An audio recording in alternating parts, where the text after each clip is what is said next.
Nous sommes de retour en ondes au 103.5. On a une série d'entrevues pour découvrir un peu le monde de l'agriculture qui sont commandités par les gens de Desjardins et les gens de l'UPA. Et cette semaine, on va découvrir un domaine que je connais pas vraiment.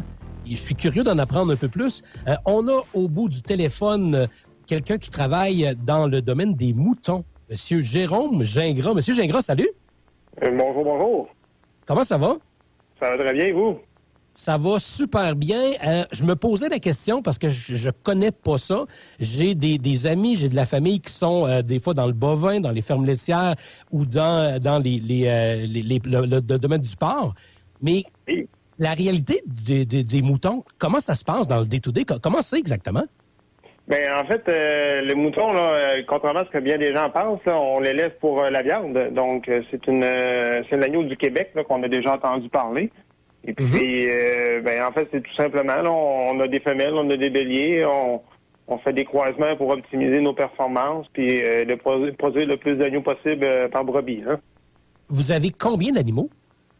Moi, actuellement, j'ai une centaine de têtes adultes, puis on est en projet d'expansion. Là, si tout va bien, là, on va monter à 400 là, d'ici 2 ans.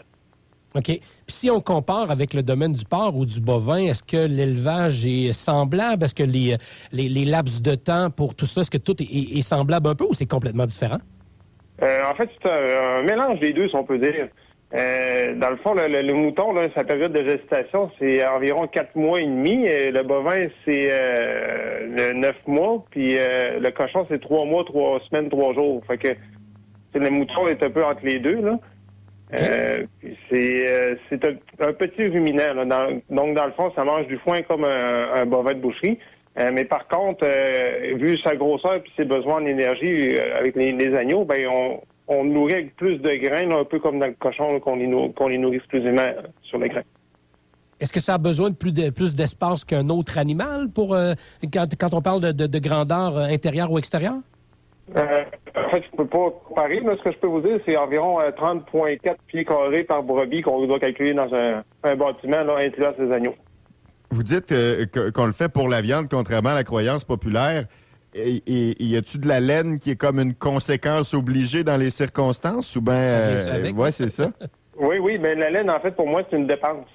Les moutons, là, si je fais venir un professionnel, ils vont me coûter plus ou moins là, 4 $ à tonne, puis je vais avoir 30 cents pour la laine, peut-être. Là. La raison est simple. Là, même moi qui est producteur de moutons, je pense que j'ai pas de morceau de vêtement 100% laine. Là. OK. Fait que, tu sais, il y a d'autres fibres pour les vêtements, là, donc... C'est un marché qui a changé avec les années, j'imagine, avec tout ce qu'on entend par rapport à la protection des animaux, tout ça. J'imagine que ça va avec ça? En fait, pour le bien-être de l'animal, il faut le tondre. Je peux pas ne pas tondre le mouton parce que lui c'est un peu comme vos cheveux, là. Ça va toujours pousser, puis à un moment donné, il devient inconfortable là-dedans. Là. De la laine, ça retient de l'humidité, puis tout ça. Là. Fait que on est mieux de tondre nos moutons pour optimiser le confort. OK. Puis on peut les tondre combien de fois quand on les a? Moi, je les tonds à peu près 1 mois avant l'agnellage. Fait que ça veut dire que je les tonds 3 fois 2 ans.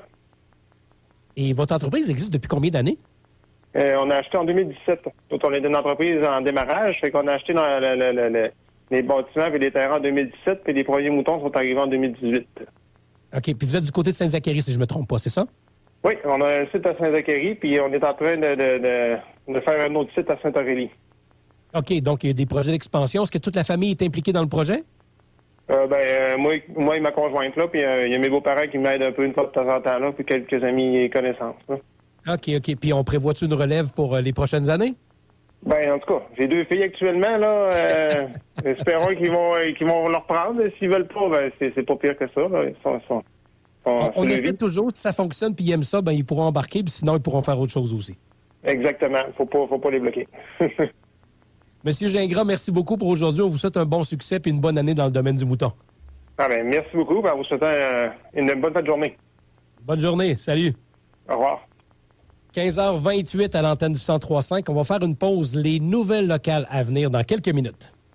Cette capsule agricole était une présentation de Desjardins Entreprises, Beauce-Appalaches et Chemin. Votre équipe agricole et agroalimentaire qui vous accompagne à chaque étape de vie de votre entreprise. Nos 15 spécialistes formés d'agronomes, d'ingénieurs et de techniciens forestiers sont disponibles pour vous appuyer dans tous vos projets d'affaires. Rendez-vous sur desjardins.com/entreprise ou téléphonez-nous au 88 227 7000 pour plus de détails.